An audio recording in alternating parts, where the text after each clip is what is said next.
Welcome to On Point, and I'm Karthikeya Sharma, and you're watching a special conversation with Daniel Bordman, who is a senior journalist and a geopolitical analyst with the National Telegraph based in Toronto. Bordman keeps a close watch on terrorism and international relations in North America. Thank you so much for joining me in the studio. Thank you so much for having me. It's my pleasure. It's a pleasure. It's a pleasure. And without wasting any time, let me begin this conversation by asking you, which really concerns every Indian. And that is about why do two North American countries have failed to take strong action on the Khalistani / separatist politics in Canada and America. Why has that happened? So it's sort of a multifaceted explanation on a lot of things. Number one is just sheer ignorance. Most people don't understand. You say Khalistan, they think Palestine. That's just the number one thing. In Canada, there's some growing awareness of what Khalistan is because they're running around looking like lunatics on the streets, and they now have a significant role in the narco-terrorism, fentanyl trafficking. People are seeing the immigration fraud. So these issues are coming up. But, you know, you had the political correctness, and then you also have these sort of isolated community politics. So if there's two facets of racism here, you have the, let's say, right-wing racism, which is, they're just a bunch of brown people, who cares? I don't care about brown people. And then you have the left-wing racism, which is, they're brown, so they must have some sort of point, and I don't want to impose my colonial things on them. So this is like the Air India bombing, the Kanishka bombing, right? The perpetrators were brown, the victims were brown, so everyone just wanted to take a wash, and then no one really knows about it, right? So you also have the Indian diaspora, which was very cowed and threatened into silence. And, you know, very rarely are you going to find people outside of the community the most affected that's going to talk about this. So for, Greek immigrants or Ukrainians or people from Mexico, none of them really suffered from anything to do with Khalistan until they got into the wider CCP, Muslim Brotherhood, cartel networks where, you saw the immigration fraud and, now with the trucker making a U-turn in the middle of the street and killing 3 people, being linked to Sikhs for Justice and Panoon, right? Stuff like that is starting to build awareness. So the number one thing is just like lack of awareness. And then you also have like you could say wokeness of the West. Khalistan did very well in that thing because, a lot of the criticisms of India is why doesn't Canada respect the territorial integrity of India? Because Canada doesn't respect the territorial integrity of Canada. What do you mean we're going to respect your territorial integrity? We don't respect our own. There's always land acknowledgements. We're on stolen land. We're on borrowed land. We're an evil country. We're the worst. Balkanize ourselves. So if we're trying to balkanize our own country, how do you convince someone that balkanizing your country is a moral wrong? And they got in bed with the Muslim Brotherhood, and they learned the language of intersectionality and interfaith, and they learned very much to frame themselves as like, it's a Sikh versus Hindu, right? India's a Hindu oppressive state, which is very synergized as well with the Muslim Brotherhood, right? The Qataris spend tons of money undermining Israel, undermining India, undermining America with the sort of oppressor-oppressed victim Olympics for their own gain. I mean, I don't believe for a second that any of the jihadist states really care about intersectional oppression or women's rights or any of that, but they like using it to undermine the concept of nationalism. So the Khalistanis work very well in the system where the red-green alliance of the communists and Islamists, add in... Did you find Khalistan in India? No, there's... I've been all over India looking. I have yet to find a Khalistan in India, but I have been to the Republic of Western Khalistan, which is British Columbia, and the Republic of Eastern Khalistan in Brampton, Ontario. So that's where you can, wave a Khalistani flag, whack a Hindu, and then become a politician. We have many Khalistani-friendly or aligned politicians in our country, so we're eventually doing that. And like the good news is I think there's a bit of a tide turning because people saw it's starting to come to consciousness of the wider Canadian community because again it was very much a contained issue inside the Indian diaspora, and a lot of the Indian diaspora was I think rightfully kind of scared to talk about it, because during the Air India bombing, the reason why so many of them got off and didn't get prosecuted is because they murdered all the witnesses. But why do they have so much of breathing space in the democratic structure? In any other politics, they would have been, not to use the word quarantine politically, but they would have been rendered ineffective in the political system. They have not only a strong presence, but they are pretty effective in the entire democratic structure. They're member of parliaments, they are influential, they decide who can be the prime minister. Well, maybe not the prime minister, but they do have political influence because they're very good, especially in the Canadian system of infiltration. And people, what India fails to realize, and I've always pushed back at this for the last 2 years, they say the Khalistani vote bank, it's vote bank politics. It's actually not. Khalistan hurts you in a general election, and that's what the Conservatives suffered with, one of their problems among many. But Khalistan is very effective at infiltrating in the primaries, right? It's not primaries, but in the nomination elections. So in Canada, when it's a federal election, Liberal versus Conservative versus NDP, that's a real election. It's a democracy. It's real. Those are real things. When it's internal party elections, that's third world banana republic on steroids, okay? It's all fake. It's all controlled. And they're very good at influencing that. So when there's, a vote of less than 1,000 people to determine who's going to be the nomination for the Conservative Party, the Liberal Party, the NDP, if you can bus in a bunch of people from a Gurdwara or, Chinese cultural center or in a mosque, it's like one of those open secrets where that, okay, in Mississauga, that's a territory of the Muslim Brotherhood. In Brampton, it's a territory of the Khalistanis. And Markham is owned by the CCP. So there's certain, not all of them, but there's certain ridings in Canada where you have blue Khalistan, red Khalistan, orange Khalistan, and then blue Muslim Brotherhood, red Muslim Brotherhood, orange Muslim Brotherhood, and blue CCP, red CCP, orange CCP. And they pay money to the right people. And in Canada, especially, it's not illegal to rig an internal party election. So it's not illegal. It's not, Elections Canada doesn't cover it. So you can full on take bribes, rig an election, and, that's not even illegal, right? So if the Liberals are caught doing something shady in an election, they are the judge, jury, and executioner and prosecutor and defending witness. So, the Liberal Party went to the Liberal Party and found the Liberal Party not guilty. Wow. Conservatives, NDP, the same thing. So you have lots of writings like that. And the Khalistanis learned from the CCP, learned from the Muslim Brotherhood how to infiltrate. And it's a couple $100,000 here and there. Is it organizational or more about narrative structures at play? A narrative structure is another thing. This is something that I think India's major strategic weakness is information. I mean, we could go here later, but look at Operation Sindoor. Total victory military-wise, okay? So, even though Pakistan and whatever declared victory, there's a very easy way to figure out who wins a war. Look at the weapons each country used. On internet, Pakistan won the war. Internet and all the Pakistanis. Internet. And the internet won. TikTok, Pakistan's a province of China. In TikTok, they won the war. Yeah, so you want to know who wins a war militarily? Look at the weapons used. Look at the companies that produce them. Look at the stock market price of that company after the engagement, right? The Indian weapons, green arrows up. The ones the Pakistani, Chinese, red arrows down.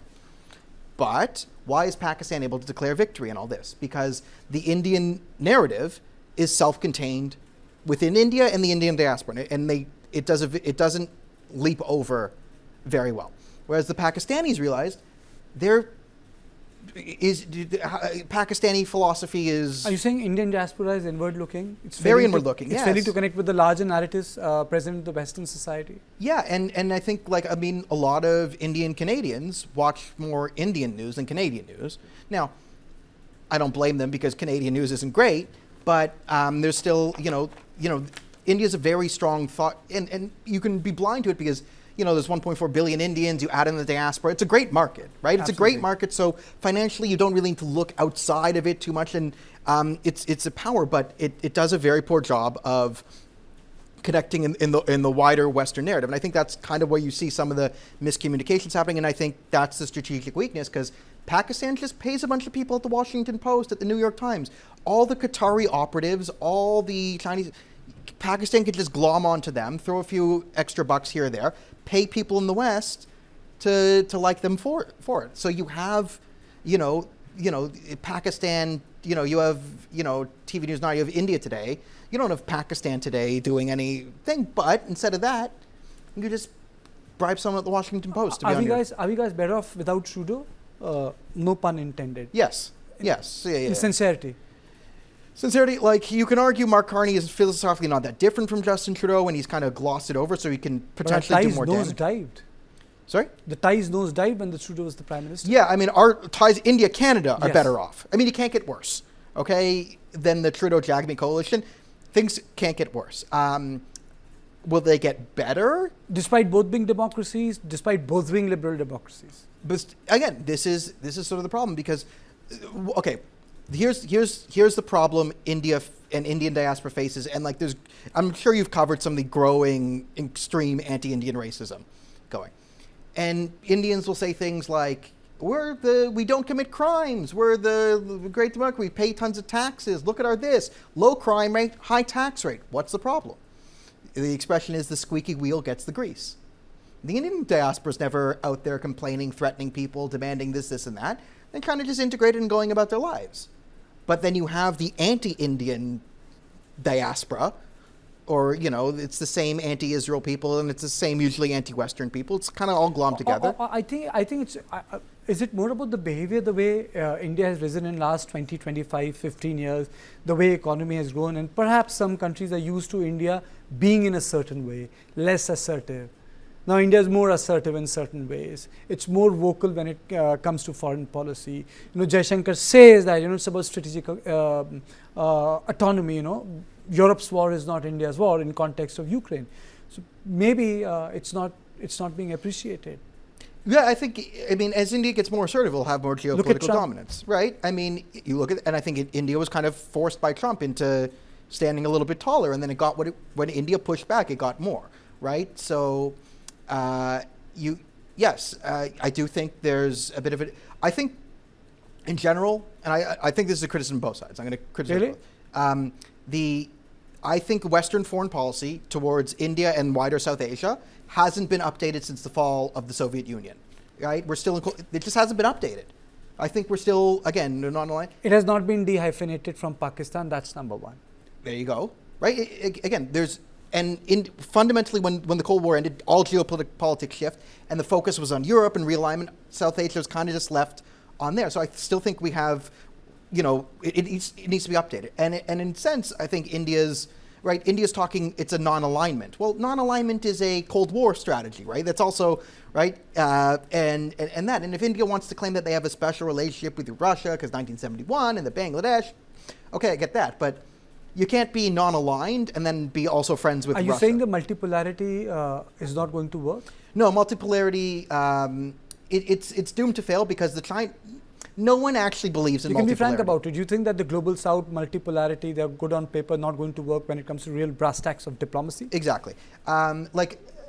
Because I think multipolarity is a bit of a farce. Now, it could always be redefined. Now, that doesn't mean India won't have power and strategic autonomy and be able to play geopolitics in a way. It doesn't mean it's going to be totally dominated by America.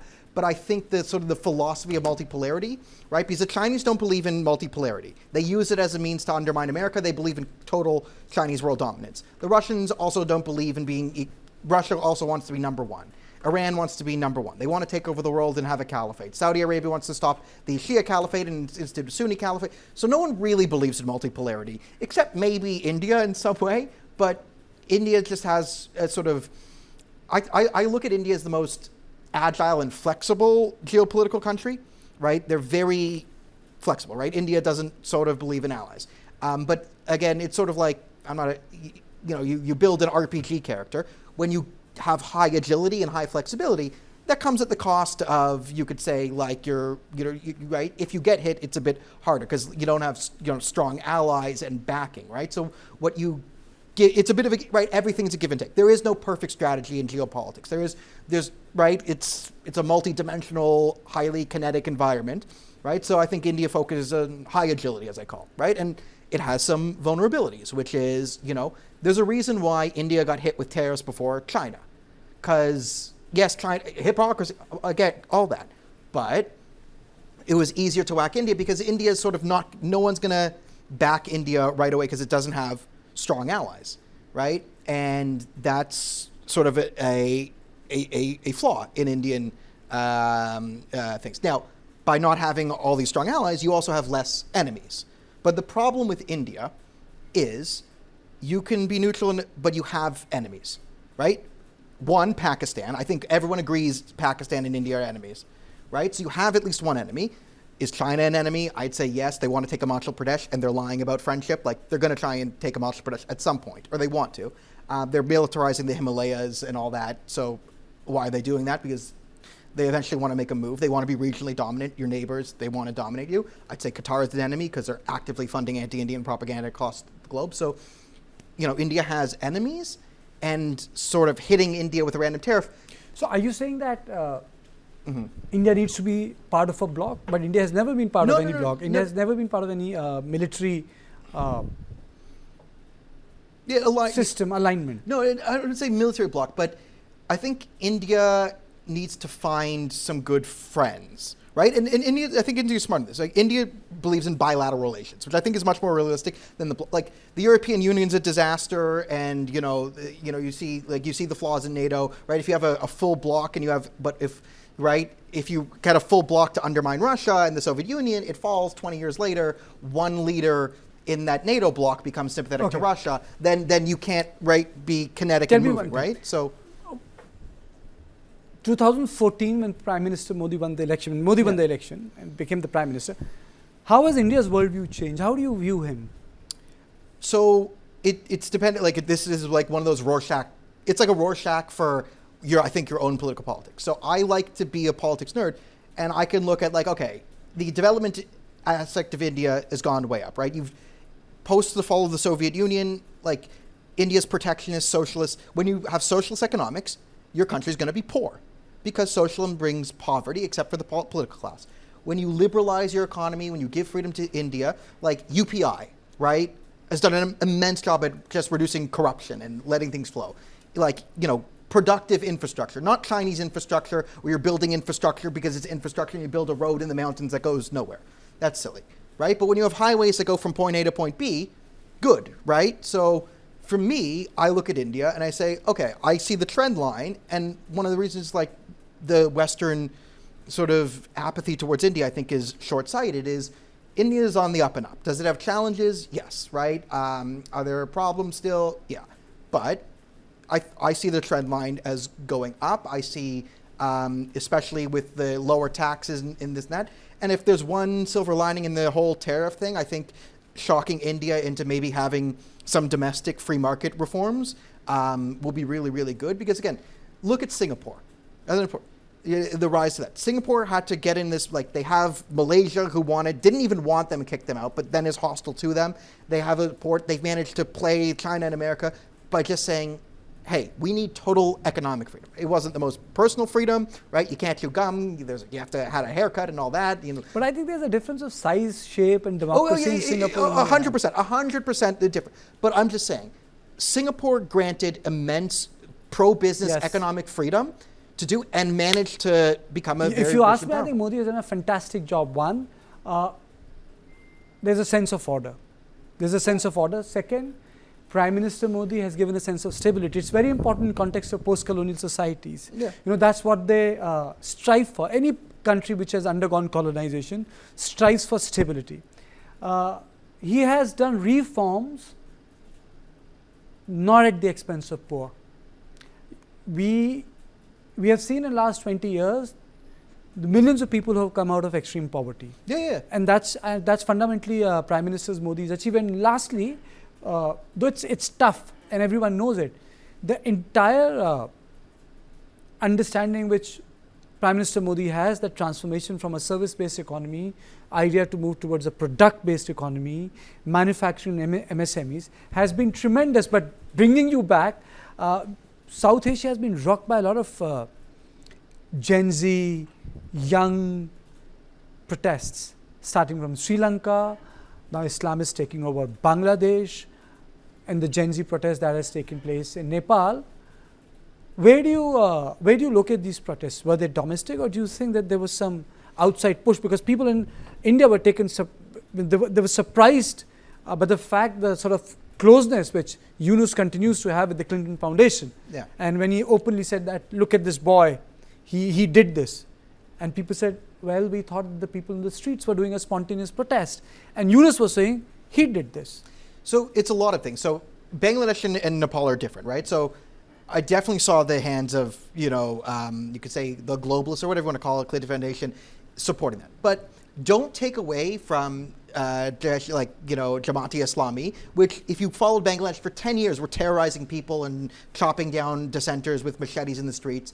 It was, 10 years of that. And then you had the pie in the sky, corrupt Democratic Party and who could come in at the end, right? You can never really have a revolution without some domestic support. Like, people like to think that, the KGB or the CIA could just push a regime change button and it goes. Now, you can tip the scales at some point, but not that. And yes, clearly the Democratic whatever establishment, and you saw the media push right in the West of like the student protests and students and students and students. I'm like, well, if you'd followed Bangladesh for 10 years, these aren't students. This is, again, radical Islamists who were then put a student face at the end and do that.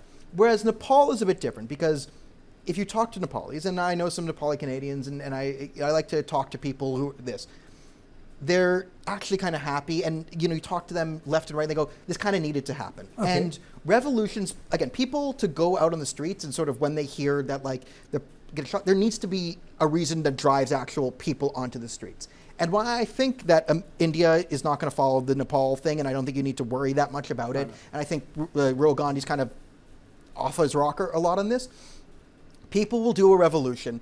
When you go on the streets of Nepal, if you did that a month ago, and you asked, do you think there's any hope that things will get better under the... And if 900 people have no hope, and if you ask the same question, do you think there's any difference between this guy, and they say no, then you have a problem. In India, if you ask people 9 out of 10, and you do, I've done this, do you have hope for the future? If the majority of them say yes, they're not going to revolt, and if they think there's a difference between Rahul Gandhi and Modi, they won't do it. I think we have a different trajectory. And before I close this interview, only a minute, I'm coming back to the issue of Khalistan. Do you think that this political constituency which perpetuates Khalistan in Canada is going to continue like this? They're going to continue until they're stopped. That's the thing of all extremes. Who stops them? Someone. I'll stop them if I have it. It might have to. If it ends up being me, it'll be me or the people. Well, how do you stop them? How do you stop them? Well, I have a top secret CAG plan. What's your top secret plan? Well, there's a reason it's top secret. You don't get into top secret transnational foreign interference by just telling everyone on TV. Okay, so there is no way out, huh? Till your top secret plan is operationalized. Yeah, I mean, I think it's in Canada. It's left to me. Mark Carney's not going to do it. Pierre Poilievre's not going to do it. I don't think anyone in the NDP is not going to do it. So it's basically down to the coalition of the willing. Okay. You want to join? Anyway, on this note, I need to really end the interview. But the fact of the matter is, he summed it up so well. He said, when I asked him that, where did you find Khalistan? And what did you say? Sorry, British Columbia. British Columbia. Thank you.